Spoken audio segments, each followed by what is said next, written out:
Alors, le sujet de ce matin, je voulais parler de la langue, surtout son usage, selon la Bible.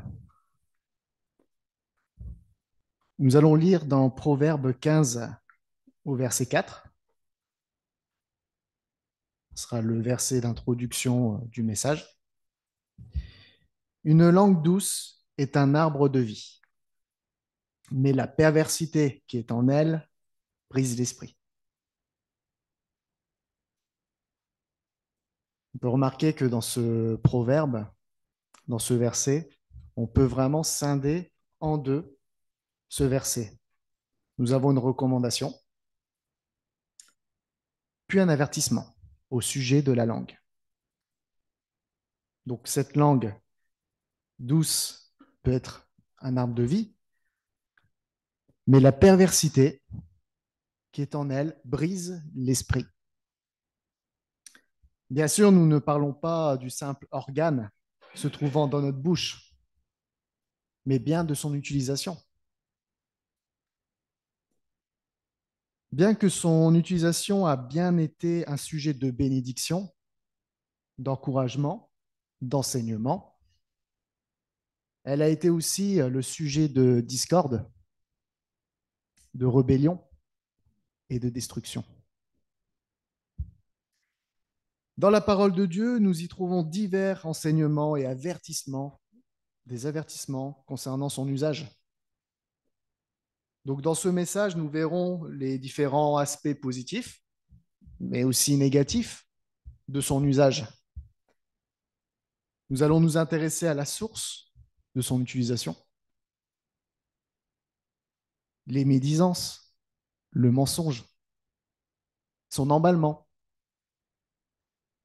Et nous allons finir par une recommandation sur l'usage de la langue, l'usage de la langue, mais aussi parole concernant les chrétiens, les enfants de Dieu.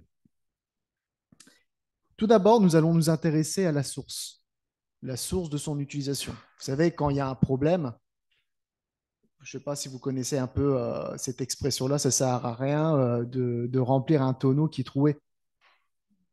Bah oui, parce que si le tonneau il est troué, à un moment donné, on met de l'eau ou du vin ou tout ce que vous voulez, ça sortira, elle sera jamais pleine, et à un moment donné, donc on essaye de connaître la source du problème. Mais d'où vient le problème? Donc on va essayer de réparer, étancher ces trous-là pour savoir ensuite remplir de cette eau. Nous allons lire dans Matthieu 15, à partir du verset 10.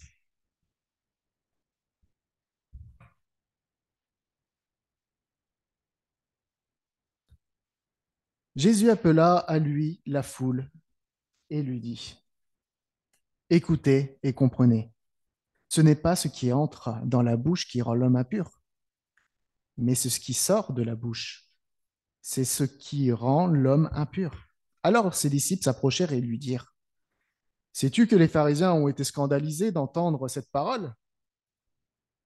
Il répondit, toute plante qui n'a pas été plantée par mon Père céleste sera déracinée. Laissez-les. Ce sont des aveugles qui conduisent des aveugles. Si un aveugle conduit un aveugle, ils tomberont tous les deux, dans une fosse. Pierre prit la parole et lui dit, explique-nous cette parabole. Et Jésus lui dit, vous aussi êtes-vous sans intelligence?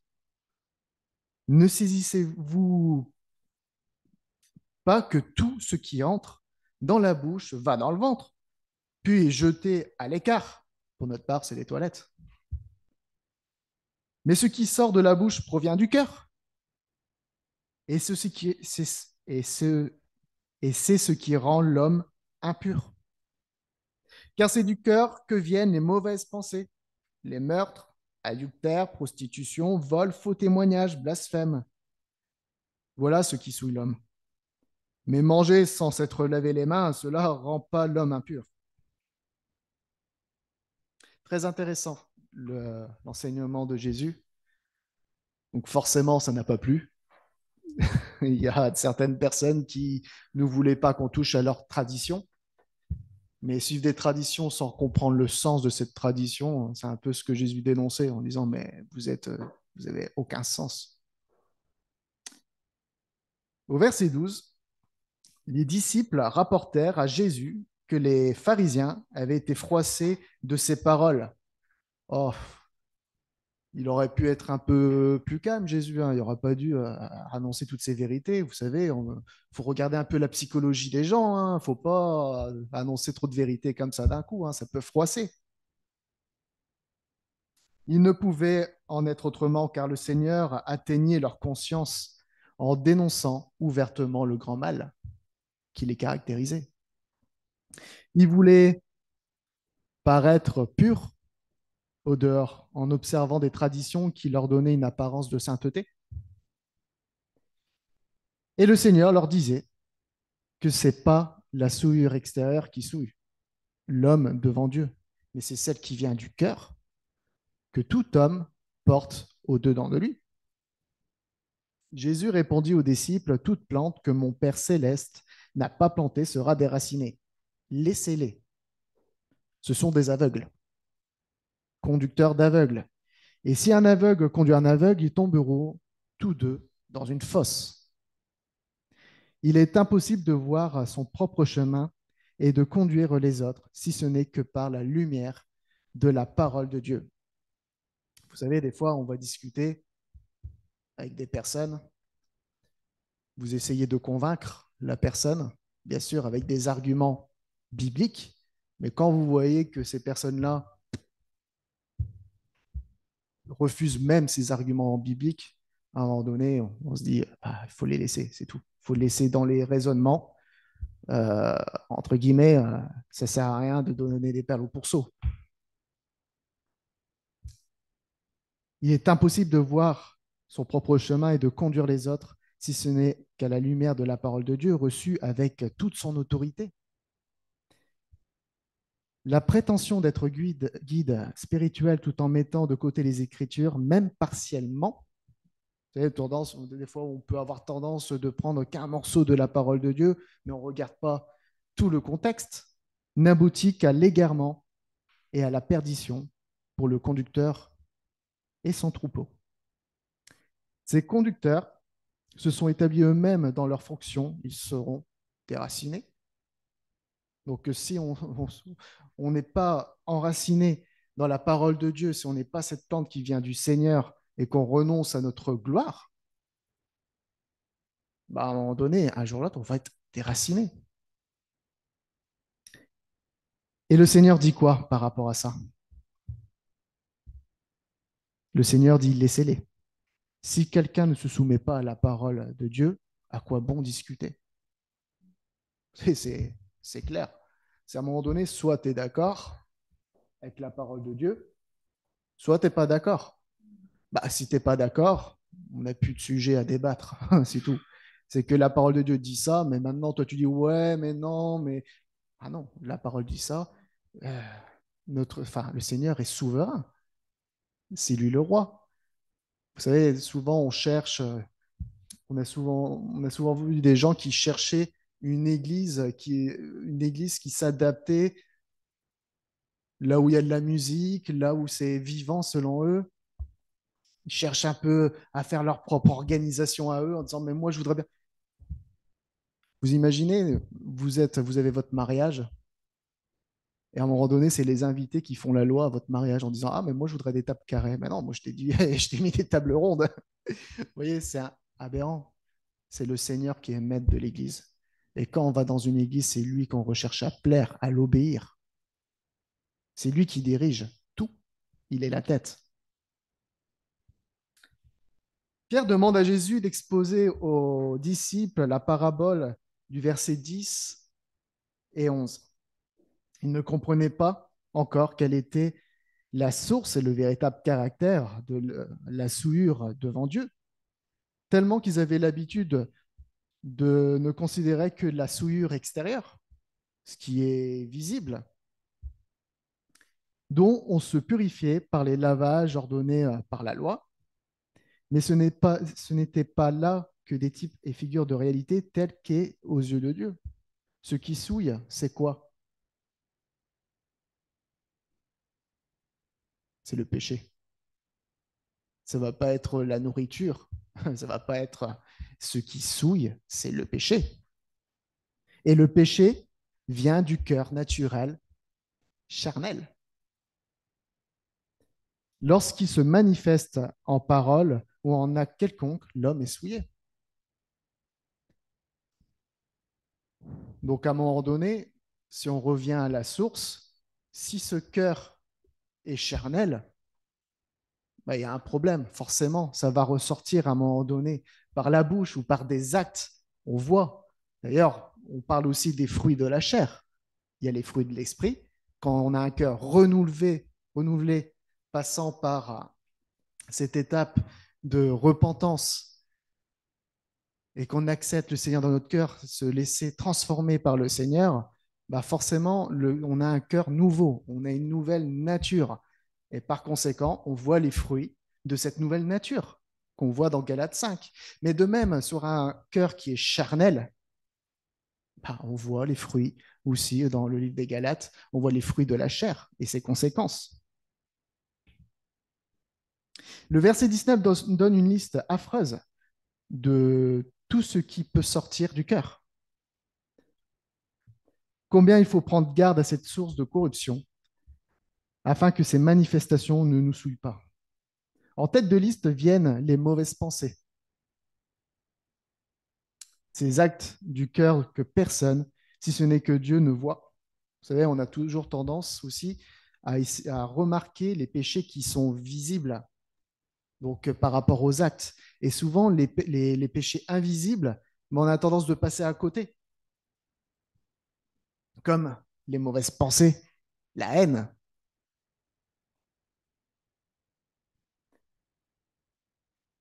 Origine de tous les péchés grossiers énumérés ensuite, qui déshonorent Dieu, avilissent et détruisent l'homme. Vous savez, ça me fait penser un peu à la cocotte minute. Je ne suis pas un fan de cuisine, hein, je vous rassure, mais je connais le fonctionnement. La cocotte minute, on met une pression par la chaleur, la vapeur se met en pression et elle veut sortir. Et à un moment donné, on a le petit bouchon qui siffle en disant fais-moi sortir la vapeur, fais-moi sortir la vapeur. Et si à un moment donné, on essaie de retenir cette pression, qu'est-ce qui se passe? Boum, ça explose. Et c'est la même chose avec nous. C'est exactement la même chose. C'est qu'on ne peut pas, comme dans le côté positif, c'est que moi, par l'amour, on reçoit tellement d'amour du Seigneur qu'on ne sait pas le garder en nous-mêmes. On a besoin aussi d'éclater tout cet amour envers les uns les autres. C'est une conséquence justement de l'amour de Dieu. C'est une conséquence de cet homme nouveau que nous avons acquis grâce à Jésus-Christ.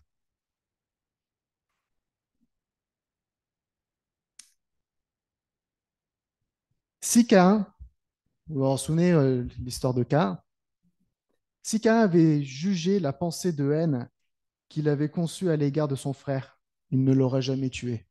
Tout a commencé là, la haine. C'est pourquoi la parole dit quiconque est son frère est un meurtrier. Dans 1 Jean 3,15, on voit que le Seigneur allait beaucoup plus loin que la loi. Hein. Quand Jésus parlait de ça en disant, bah voilà, si tu as de la haine contre ton frère, c'est comme si tu l'as déjà tué dans ton cœur. Il allait vraiment dans les péchés qui n'étaient pas visibles quand il annonçait tout ça. Il ne se contentait pas que de l'acte qui est fait, mais le fait d'avoir de la haine contre son frère, c'est comme si tu l'as déjà tué.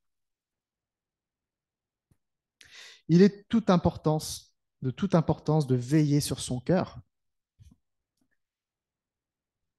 Il y a un proverbe qui dit garde ton cœur plus que tout ce que l'on garde, car de lui sont les issues ou résultats de la vie. Proverbe 4, 23. Nous avons grand soin de ne rien laisser sortir de notre bouche des choses impures qui nous souilleraient. Puisque Jésus dit que ce n'est pas ce qui entre dans l'homme qui souille, mais c'est ce qui sort de la bouche. La bouche est l'instrument. Le cœur, c'est la source. Ne mettons donc pas cet instrument au service du mal. C'est qu'un seul organe, c'est un instrument.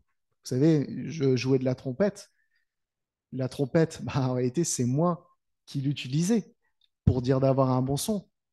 Mais si à un moment, je vais souffler à fond, bah, je vais faire des bruits où, où ça fait mal à la tête, ou à un moment donné, voilà, on dit, mais c'est quoi cet instrument? Quel bruit tu fais avec ton instrument? Alors que je peux faire une jolie mélodie avec.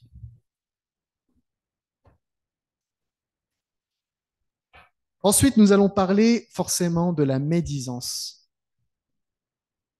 Le mot hébreu traduit commérage dans l'Ancien Testament est défini comme celui qui révèle les secrets, celui qui passe son temps à colporter les commérages ou les scandales. Une personne qui se livre à cette activité est une personne qui a des informations privilégiées concernant les autres et qui se met à les révéler à ceux qui n'ont aucun besoin de les connaître. La médisance se distingue de l'information par ses intentions. Ceux qui révèlent les secrets ou rapporteurs ont le désir et le but de paraître supérieurs en dénigrant les autres et en se vantant d'être une sorte de mine de répertoire de connaissances. Là, je voudrais bien faire une petite parenthèse par rapport à la notion de rapporteur et bien faire la différence sur le fait de dénoncer un péché. Là, ça n'a rien à voir. On est bien d'accord. Quand une personne a péché, nous devons aller justement pour dénoncer ce péché auprès de cette personne. Mais effectivement, après, si la personne accepte ce péché, malgré ça, on doit appliquer une discipline, on doit dénoncer le péché. Donc, ça n'a rien à voir avec le commérage, avec enfin, le sujet qu'on voit ce matin. Dans le livre de Romains, Paul révèle la nature pécheresse de l'homme en mentionnant comment Dieu a déversé sa fureur sur ceux qui rejettent ses lois. Puisqu'ils se sont détournés des instructions de Dieu et de sa direction, il les a livrés à leur nature pécheresse. La liste des péchés inclut les rapporteurs et les médisants dans Romains 1, du verset 29 à 32, 28 pardon, à 32. Comme ils n'ont pas jugé bon d'avoir la connaissance de Dieu, Dieu les a livrés à une mentalité reprouvée pour commettre des choses indignes. Ils sont remplis de toute espèce d'injustice, de méchanceté, de cupidité, de perfidie, pleins d'envie, de meurtre, de discorde, de fraude, de vice.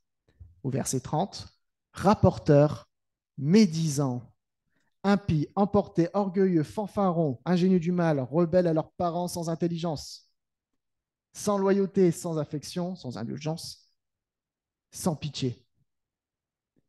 Et bien qu'ils connaissent le décret de Dieu, selon lequel ceux qui pratiquent, et écoutez bien ça, ceux qui pratiquent de telles choses sont dignes de mort. Non seulement ils les font, mais encore ils approuvent ceux qui les pratiquent.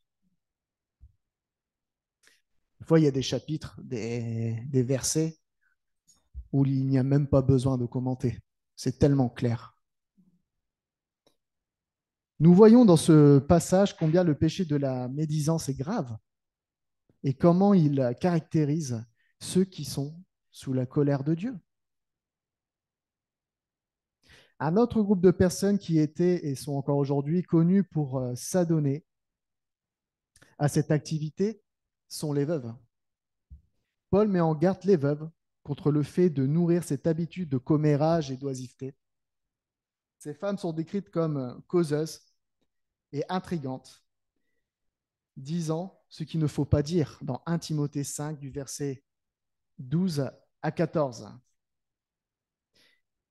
Mais je refuse, donc 1 Timothée 5, 12 à 14, mais refuse les jeunes veuves car lorsque leur désir les détache du Christ, elles veulent se marier et se rendent coupables de ce qu'elles ont annulé ainsi leur premier engagement. Avec cela, étant oisives, elles apprennent à aller de maison en maison et elles ajoutent de l'oisiveté, du bavardage et l'intrigue en parlant de choses dont on ne doit pas parler. Je veux donc que les jeunes se marient, qu'elles aient des enfants, qu'elles dirigent leur maison afin de ne donner à l'adversaire aucune occasion de médire.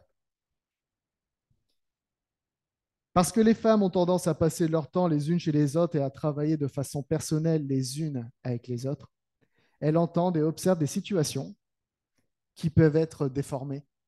Vous savez, on a souvent vécu ça, hein, c'est qu'on dit à une personne une version des faits, la personne va le répéter encore à un autre, ils vont le répéter à un autre, ça va être un peu déformé parce que l'autre, il rajoute son petit gratte de sel, ouais, mais t'as vu comment...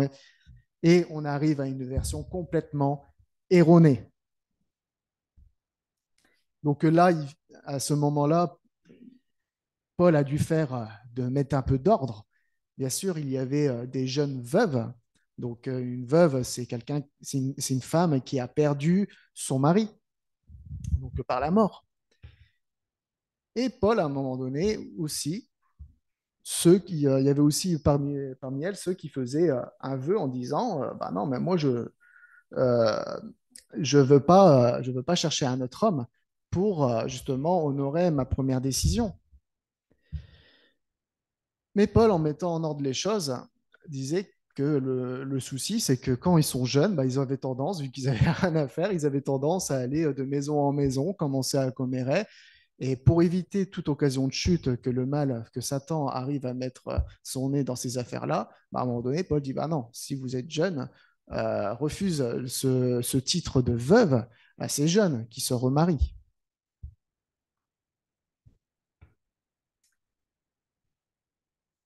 Paul déclare que les veuves prennent l'habitude d'aller en maison, cherchant à occuper leur temps.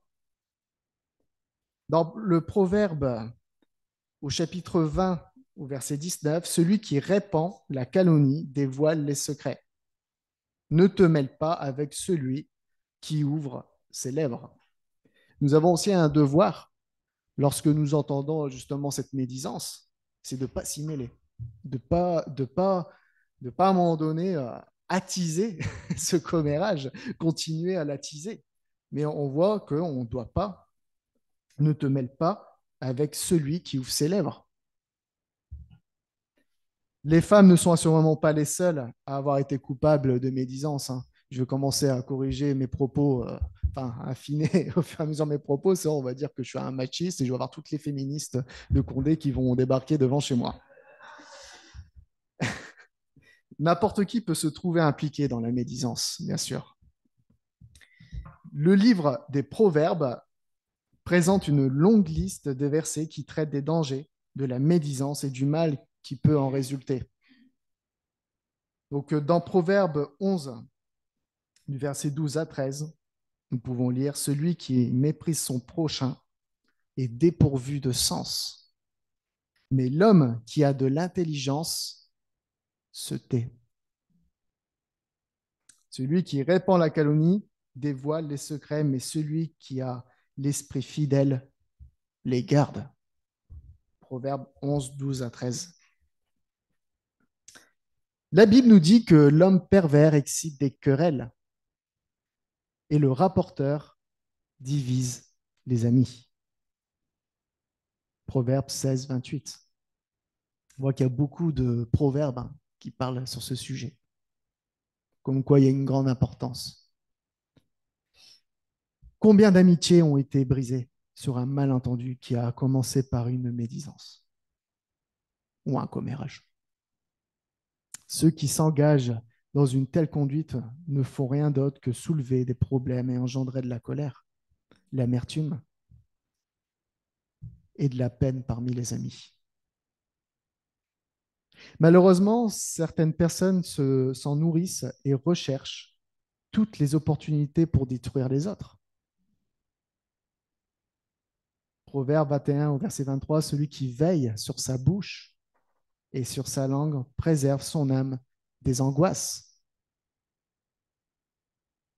Ça me fait penser aussi à un verset euh, dans les Épîtres de Pierre qui reprenait un psaume et qui disait, ben voilà, est-ce que vous voulez être heureux? Bah, ta langue, préserve ta langue, préserve tes paroles trompeuses, dis la vérité, cherche la paix et poursuis-la. On voit qu'à un moment donné, le mensonge, la médisance peut même transformer une personne au point qu'elle-même est malheureuse.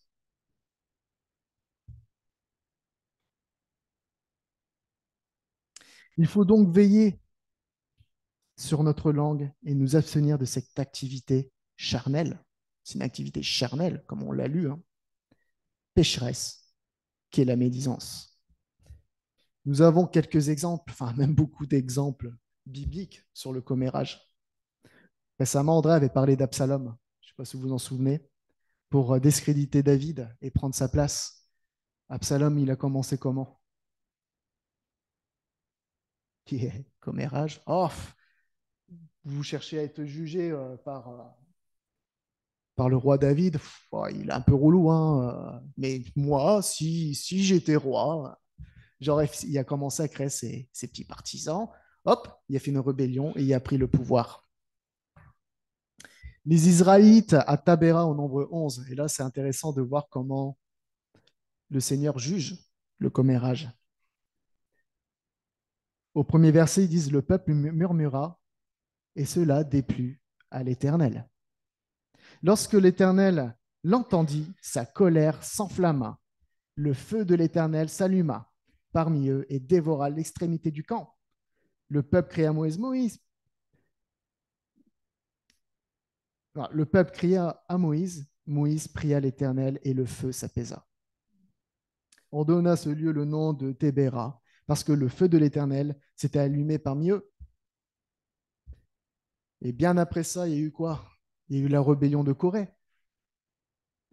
Corée n'était pas n'importe qui. D'ailleurs, moi, ça me fait un peu penser à l'histoire de la chute de Satan. C'est que voilà, Satan avait aussi sa bonne place, bien vu de tous, une très bonne place. Mais il voulait toujours plus, mais tellement plus qu'il voulait être même au-dessus de Dieu. Et Corée, c'était à peu près ça. Et à un moment donné, Moïse, il dit, bah écoute, on va laisser décider le Seigneur. On va faire décider le Seigneur. Demain, on verra comment il en jugera les choses.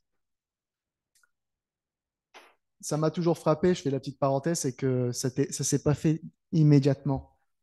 C'était le lendemain. Le Seigneur laisse toujours un temps. Et là, il a laissé un temps à Corée de se repentir. Il a saisi cette porte en disant, ben voilà, je te laisse réfléchir. Et après, je vais juger. Malheureusement, là, le Seigneur a jugé. Et qu'est-ce qui s'est passé? Corée et ses hommes ont été carrément avalés par la terre. Quel jugement. Mais tout a commencé par quoi? Commérage, on parle. Et le Seigneur ne se contente pas que de regarder, il juge.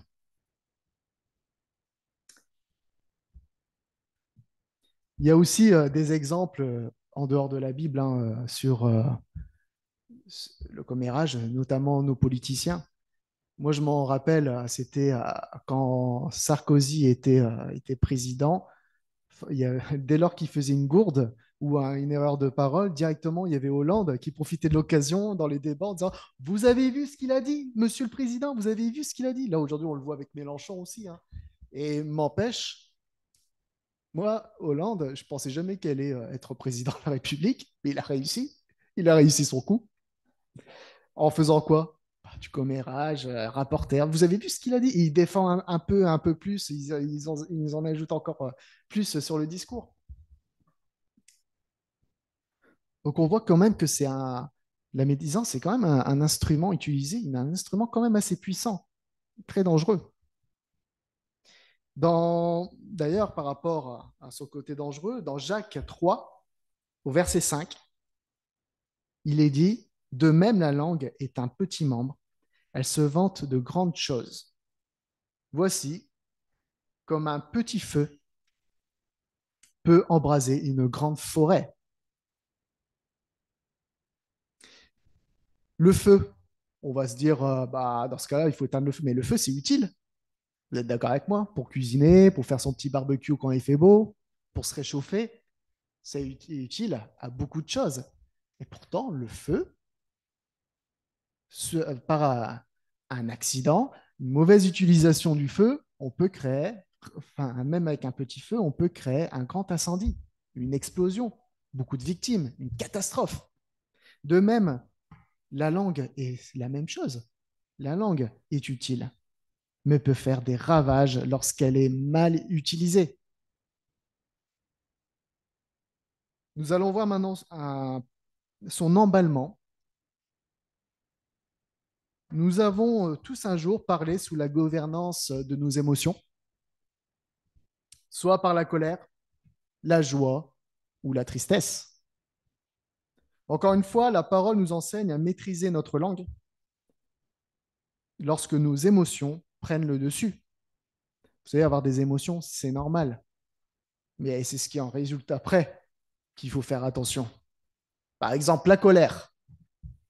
Est-ce que la colère, c'est péché déjà? Bien sûr que non. La colère n'est pas toujours péché.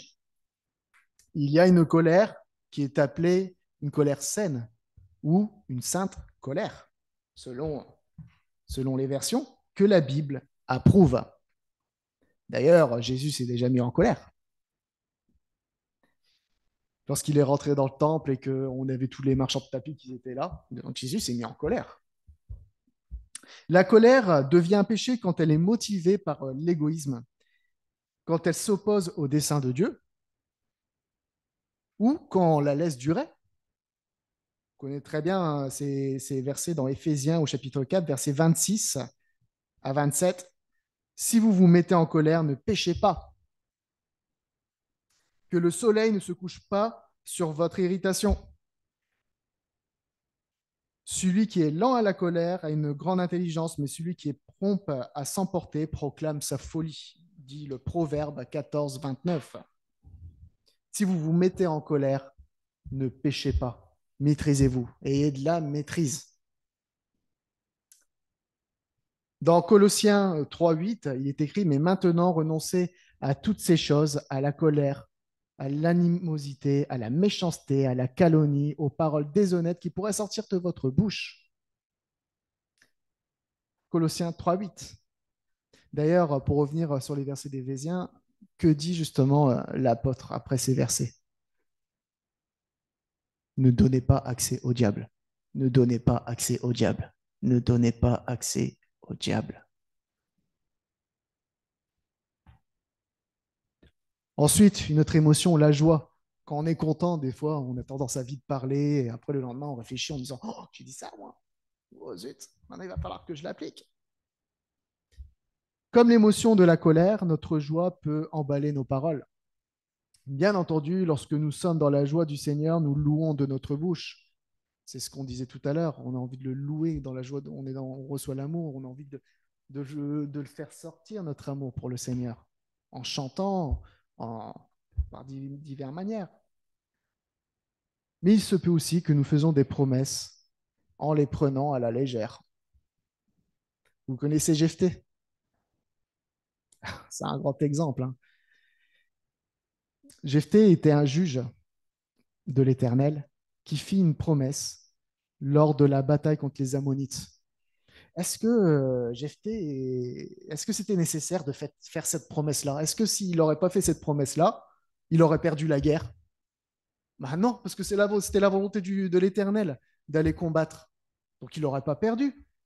Mais par emballement, par prise de force, Seigneur, j'offrirai un holocauste à la première chose qui sortira de ma maison si tu nous donnes cette bataille.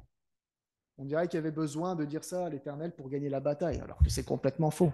Et malheureusement, en rentrant chez lui, qui sort de sa maison? Sa fille. Ah ouais, il a fait une promesse au Seigneur. C'est compliqué, hein? Et là, je pense qu'il a bien médité la chose, en se disant, mais qu'est-ce que j'ai dit? Pourquoi je me suis emballé comme ça? Ensuite, nous avons la tristesse aussi, comme émotion. On a tendance à parler, s'emballer. Et j'ai pensé à Pierre, quand le Seigneur annonça sa mort. Pierre, oh ben non, Seigneur, moi, j'irai avec toi. Et au fait, qu'est-ce qui s'est passé? Il a pris peur, il n'a pas été. Je voudrais terminer maintenant avec ce dernier point. Le temps passe si vite. Recommandation sur l'usage de la langue, parole aux chrétiens. Alors, J'ai pas mis le chapitre, c'est dommage. C'est le chapitre de tout à l'heure, Éphésiens 4 au verset 29. Qui ne sorte de votre bouche aucune parole malsaine, mais s'il y a lieu, quelques bonnes paroles qui servent à l'édification nécessaire et communiquent une grâce à ceux qui l'entendent. N'attristez pas le Saint-Esprit de Dieu, par lequel vous avez été scellés pour le jour de la rédemption. Que toute amertume, animosité, colère, clameur, calomnie, ainsi que toute méchanceté soit ôtée du milieu de vous. Soyez bons les uns vers les autres, compatissants, faites-vous grâce réciproquement, comme Dieu vous a fait grâce en Christ. Amen. Qu'il ne sorte de votre bouche aucune parole malsaine. On parle à des chrétiens, à une église. Vous savez, je trouve ça choquant d'entendre, par exemple, des blagues, simplement des blagues, hein, pas forcément sérieux, des blagues de la part d'un chrétien. Et des blagues, je veux dire, bien sûr, à caractère malsaine, donc à caractère sexuel. Il n'est pas normal. Il n'est pas normal. C'est même un mauvais témoignage. Ça rend un mauvais témoignage vis-à-vis du monde. Je suis bien content, c'est que dans l'entreprise où je travaille, vous savez, dans le BTP, dans le bâtiment, hein, ça a tendance vite à dériver, hein, les blagues comme ça. Et on a mis des règles. On l'a mis dans notre règlement intérieur en disant, bah, écoutez, voilà, interdit de dire des blagues malsaines à caractère sexiste ou salace. Alors, quand il y a eu ça, moi, je me suis senti tout de suite rassuré.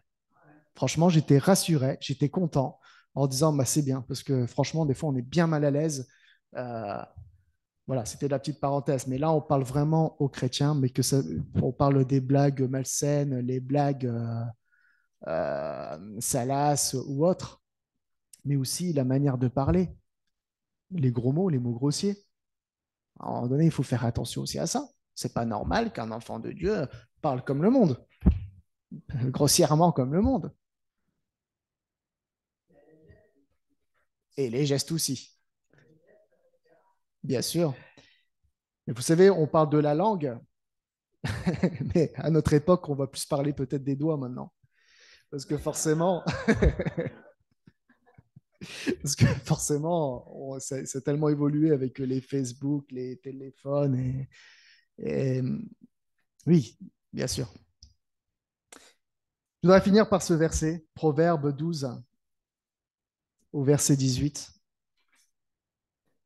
Les paroles des bavards blessent comme des coups d'épée, tandis que le langage des sages ou intelligents, est comme une baume qui guérit. Nous devons vraiment méditer ce verset en disant, mais je fais partie de quelle partie, moi? Est-ce que je fais partie de ces sages qui va chercher à guérir, qui va chercher à poser cette baume pour guérir? Ou je me trouve de l'autre partie, les bavards qui cherchent à faire le mal, à blesser de coups d'épée? N'oublions pas notre identité, qui nous sommes. Nous sommes quoi? Enfants de Dieu, des saints. Et ça porte bien son nom, et ça s'explique très bien par le nom que ça porte. Nous devons vraiment veiller à notre comportement, nous devons veiller à notre langage et à l'usage de notre langue. Amen.